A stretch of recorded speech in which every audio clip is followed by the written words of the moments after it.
damage like that, that comes with all of the utilities that we have mentioned, this guy can be as ugly as he wants, because I absolutely love him.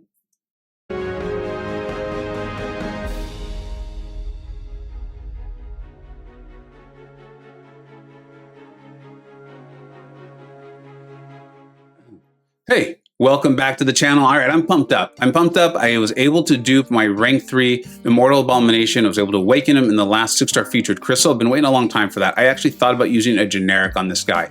He's awesome. He's amazing. My favorite thing about him is how well he fits together. You need him to do something, and it just is naturally coming up by playing him. We're going to dive right into this. We're going to show 5 fights, and each have been picked to show a different part of his kit, or maybe 2 parts of his kit that are just outstanding about him. We're going to start off with this Iron Man Infinity War. This is the Axe Sticks boss. Let's go ahead and take a look at the node just to kind of refresh everyone's memory or let you know what you have coming up for you. This is an Indomitable, so we're not going to be able to reverse his healing, armor break immune, enhanced armor up. That's fine, that's fine. The real issues are going to be this improved power gain and this arc overload. That's a beefy arc overload. That's beefy. In fact, watch how much healing he is getting when we start this fight before we're able to really apply any poisons. Look at this. It's pretty substantial. I'm seeing 927 here. And we're about to start replacing our poisons, and that healing is already gonna not work out so well for Iron Man. This fight's gonna go down, in my opinion, very, very fast for a champion that you would not even think of to go at Iron Man. So what we're really showing here, this fight was specifically chosen to show Immortal Abomination's ability to mitigate healing or even shut it off completely. And then also his great damage dealing capabilities. Remember, this is a 400, basically a 445,000 health in Iron Man Infinity War. Now, we're going to talk about Immortal Abomination's kit a little bit as we go through the fights. You see that we have the Toxic Aura up. That's that passive in the upper left-hand corner. That's what's applying the poison so quickly, or helping us apply the poison so quickly to Iron Man Infinity War. And then that gets refreshed by the poisons we have on ourselves. You can do that by landing combos, but the best way to really do it is to be throwing your SP1. I'm going to throw it here and watch how many poisons we're going to get ourselves when we throw it. We got 6. You get 6 when you have a Toxic Aura up. Additionally, when you have 10 poisons on the defender, you're going to trigger the acid burn, which is going to apply a very strong petrify. It's a very strong, but it only lasts for about 5 seconds. So you'll see points where we have 2 petrifies up, and it also makes you go unblockable. So that's why we're going unblockable here. You see that in the upper right-hand corner. And then the SP1 applies a much longer, but not nearly as potent petrify. And we'll show a fight later why that's such a good thing. So we've only really had 1 Toxic Aura up. This Iron Man is going down, 75 hits in. We're already at 44, 46% health. I can't imagine that he's been healing very much, if at all. It's just amazing. It's great. Like this guy can do so many things. Look at this healing. It's non-existent. He is non-existently healing, even though he has that really beefy arc overload trigger right there. And then look at these red numbers. Look at these red numbers, how quickly they're ticking and how big they are. And now he got to the 15%. I don't play this that well. That's fine. You know, that wasn't the point. It's almost better because it shows you, we're going to show you how beefy Immortal Abomination is here as I go into the armor block. I think I thought I was going to be unblockable and I wasn't yet. And that's fine. And we're going to get this Iron Man down. He's going to have that massive power gain, right? That was part of the node, part of his final 15% anyway. And that's fine. I think this is probably where he'll auto block here, and then we'll finish him after this. But you get that Toxic Aura up. You can keep it up by having the poisons on yourself, because that's how it recharges. And then we'll talk a little bit about, we're going to have a pure damage portion where I'm going to show you how you can get multiple Toxic Auras up and really get that damage going, get the acid burn going, and people just melt even faster than what you just saw. All right, next we're going to move on to 2 of the toughest defenders in the game, and I'm going to show a couple different ways of playing Immortal Abomination and also some really cool parts of his kit. That's why these have been picked. Yes, I am aware there's poison vulnerability. That's going to make this thing go down a little bit faster, but the fact of the matter is this is still a big and beefy thing, and this is part of the game. And the other reason I wanted to show you this is because Thing is a really difficult defender, and usually we bring in some very specific attackers for him. But also, one of the things I love about Immortal Abomination is that he just is naturally applying a debuff without having to throw his specials. We're seeing this a lot in the game, and it is a cool way for Kabam to differentiate who you can take in or who's going to be powerful for a node. This one is going to be through the polka dot power. So just by landing your hits, you are going to be gaining the power. We don't need to build up to a special, which is often a problem for champions who rely on their specials for their damage. Right, so I'm aware the thing is going to be melting a little bit faster. That's not why I'm showing you this. I'm not trying to tell you this is some amazing damage dealing fight, right? I mean, it is, but I'm aware that it's being accentuated. So what we're going to keep an eye on is that we're just naturally getting those poisons on thing, meaning that we are gaining power. So we're working with the polka dot power node here. And then the other part is just the way Abomination is able to do damage and how well he works with Thing. Thing's immune to a lot of things.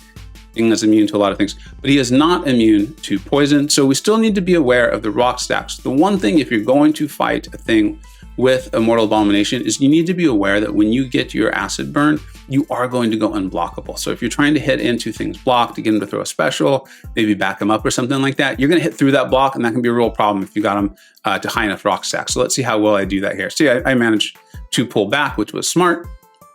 And you're seeing how much damage we're doing. We've only got one toxic aura up, but even with just one toxic aura, and you'll see that in the next fight, even with just one, you are doing significant damage. You're getting a ton of poison up, you're getting the petrifies up. It's just working. It's a beautiful, beautiful thing. And then we'll talk about it more as we continue to go on. Also, the poisons that you're putting on yourself are increasing your physical resistance. You're getting a weakness on the defender, so he just flows so well. You want to be standing near a defender, and you are making them weaker when they hit into your block as you're gaining more and more physical resistance. He just flows together so well. I'm going to say that so many times. I'm going to try not to say it more. All right, and Doom is tough, as we just said. And what I really want to show here, though, is how well, if you need to, how well that Petrify really works, right? For those of us who know, one of the things that makes Doom so tough is that R of Hazarath, and it's going to make him go unblockable, and you've really got to evade those specials. But I want to show you how well Immortal Abomination can keep that Petrify up, which, remember, the Petrify will prevent the Aura of Hazarath from even coming up. Now, I think if you were really going up against a Doom, you could play this fight even better by getting to your Toxic Aura, right? The way I would probably do that is I would, I'd see how well I can do in the fight, but at some point I would try to get close to the bar of 2 bars of power. I would throw my SP1 to get that Petrify up, like you see it. It's a long, long Petrify. And then you would have more poisons on yourself because you've thrown the SP1. Then work to your SP2 to get that Toxic Aura up. Somewhere in there, you're probably going to be getting your Acid Burn up, which is another Petrify. You're going to go unblockable. And then you can throw your SP1 to get the Petrify up. But I didn't want to show that. I wanted to show in this fight, I wanted to show just if you only throw your SP1s, if you're just like, dude, I just don't want Doom to go unblockable. That's all I want is for him to not go unblockable. I'm very worried about how to evade his specials. You can just throw the SP1 over and over. The poisons will add up. They're not huge. They're not beefy, right? You do want, in an ideal world, you do want the acid burn. You do want the toxic aura for the massive, massive damage. But this is a pretty big Doom. This is Act 7. This is Act 7. And we're going to get this fight down. It's going to be pretty quick. We already got him at 45%, and we're only throwing the SP1s here and keeping that Petrify up. Because I wanted to show that I don't think this is necessarily the best way to fight Doom, but if you need to, because that's your comfort zone, you 100% can, and you will still do enough poison damage to get Doom down eventually.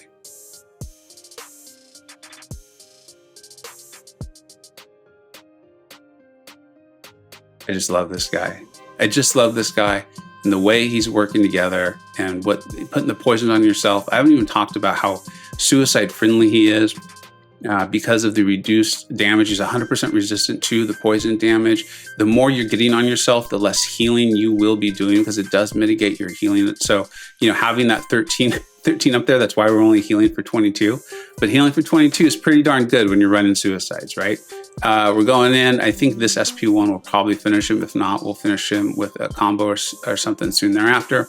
And again, I do think if you're fighting Doom, it's better to kind of just build close to that SP2 if you can. Throw that SP1, get the poisons on yourself. Then you got the Petrify, and then you're going to go to the SP2 and finish the fight that way. But I wanted to show you that now. Man, I wanted to open this guy up. I wanted to open this guy up and really show you what's possible, just pure damage wise, just pure damage. Star-Lord, Labyrinth Legends just seem like the way to go. See, look, we've got 2 toxic auras up. I'm going to throw my SP2 to get a 3rd one. Now I've kind of got a race though, but here's the thing. Because you have all those toxic auras up, you are applying a lot of poisons. When you hit 10, you've now got the acid burn, which means you're going to go unblockable, which means you're going to be able to get to your SP1 even faster. You see how fast we're able to get to that, which means when you throw the SP1, you're able to get more poisons on yourself. He just flows together so well. I'm trying not to say that more, but the fact of the matter is every part of this guy's kit just fits so well for its intended purpose and what you're wanting to happen in the fight. It's truly incredible. It's one of the best champions I've ever played in that regard. So here we go. I do think we're going to get up to 4, but I also want you to see the big red numbers that are going on here. This is the poisons. This is the acid burn going on. And remember, this guy's best thing isn't even necessarily his damage. This massive utility that we're showing here with the petrifies and the weakness and the physical resistance and the suicide friendliness of him all, right? And yet he can just melt folks. He is melting folks. Look how much damage we took off. I'm not going to show you the whole fight because really, who wants to watch the whole Labyrinth 11 fight? I mean, if you really do, we can do some and I'll get them out. Let me know. But for this case, I wanted to show you as much as possible with how awesome this guy is. All right, now we've got the 4 toxic auras up, and just look at the poisons going, and look how quickly that's allowing us to get the acid burn up, which is doing tremendous damage, right? Because we're applying so many poisons so quick. Look how quickly we got another acid burn up. I mean, this is nuts. This is wild. This is like, it's just so much fun. So that's him. That's this guy. I wanted to show you this last part because I do think as a community, we're not talking about this as much, and it's probably not a big deal, but we've seen variants have to do with this. We're seeing a war meta that is at the moment kind of being defined by being able to bring in a certain size champion. This was a lane in Act 7. It's in map 7 as well. So it's clearly something they're going to do. It's another smart way to differentiate between champions. But he is extra large. He is extra large. Look how quickly we're able to handle a champion who, you know, we've all fought an Ant-Man and found it not exactly exhilarating for a variety of reasons. One of them is the length of time that it takes. I hope you're convinced. I hope you're convinced. I hope you're seeing this. I hope you have Immortal Abomination. I hope you've pulled him, and that's why you've watched this video and you're like, this dude is as awesome as he is ugly, because he definitely is ugly. But I remember Kabam Mike putting out a tweet saying, I think over time, because he's so good, I don't know if he said because he's so good, but there's gonna be a point where the community actually starts to find this guy cute. And I gotta tell you, damage like that comes with all of the utilities that we have mentioned, this guy can be as ugly as he wants, because I absolutely love him. Thank you so much for watching. I end up making a mistake here at the end of the fight and it drags out. I do get the solo, but there's no reason to watch another minute of me trying to get poisons back and whatever. So hit up the comment section.